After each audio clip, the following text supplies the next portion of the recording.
ഉത്തമമായ അംശം തിരഞ്ഞെടുക്കുക. എന്നാൽ അല്പമേ വേണ്ടൂ, അല്ല ഒന്നു മതി. മറിയ നല്ല അംശം തിരഞ്ഞെടുത്തിരിക്കുന്നു, അത് ആരും അവളോട് അപഹരിക്കുകയുമില്ല. ലൂക്കോസിന്റെ സുവിശേഷം 10-ാം അധ്യായം 42-ാം വാക്യം. മാർത്തയുടെയും മറിയയുടെയും ഭവനത്തിൽ ഏതൊരു പ്രസംഗത്തെക്കാളും ശക്തമായ ഒരു പാഠം യേശു നമ്മെ പഠിപ്പിക്കുന്നു. ദൈവിക സാന്നിധ്യത്തിലുള്ള മുൻഗണന. മാർത്ത അതിഥി മര്യാദകളിൽ തിരക്കിട്ട് ഓടുമ്പോൾ മറിയ യേശുവിൻ്റെ കാൽക്കൽ ഇരുന്ന് ദൈവവചനങ്ങൾ ശ്രദ്ധിക്കുകയായിരുന്നു. മാർത്തയുടെ ശുശ്രൂഷ നല്ലതായിരുന്നു, എന്നാൽ മറിയയുടെ നിലപാട് ഉത്തമമായിരുന്നു. കാരണം അവൾ ആവശ്യമായത് തിരഞ്ഞെടുത്തു.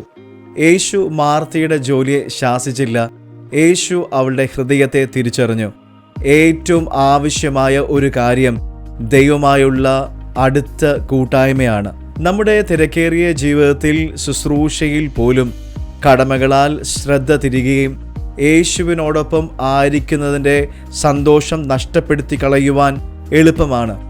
എന്ത് ചെയ്യുന്നതിന് മുൻപ് ദൈവമായുള്ള കൂട്ടായ്മയാണ് പ്രാധാന്യം എന്ന് മറിയയുടെ ജീവിതത്തിൽ നമുക്ക് മനസ്സിലാക്കുവാൻ കഴിയും.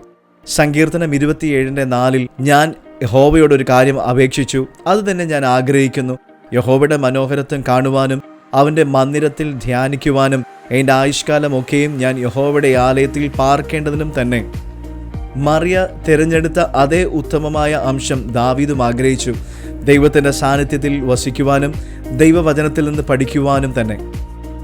നമ്മുടെ ഏറ്റവും വിലയേറിയ നിക്ഷേപം ക്രിസ്തുവിനോടൊപ്പം ചെലവഴിക്കുന്ന സമയങ്ങളാണ്. ഈ തിരഞ്ഞെടുപ്പ് നിത്യമായ ഫലം നമുക്ക് നൽകുന്നു. ഇത് ആർക്കും നമ്മിൽ നിന്ന് അപഹരിച്ച് കളയുവാൻ കഴിയത്തില്ല. ലൗകിക കാര്യങ്ങൾ മാഞ്ഞുപോകും, എന്നാൽ യേശുവിൻ്റെ പാദങ്ങളിൽ നിന്ന് നാം സ്വീകരിക്കുന്ന ജ്ഞാനം, സമാധാനം, വ്യക്തിത്വം എന്നേക്കും നിലനിൽക്കുന്നതാണ്. വ്യത്യസ്ത കാലത്തും നമുക്ക് ഒരേ തിരഞ്ഞെടുപ്പ് ആയിരിക്കണം. ഉത്കണ്ഠ അല്ല, ആരാധനയത്രേ നമുക്ക് ആവശ്യം.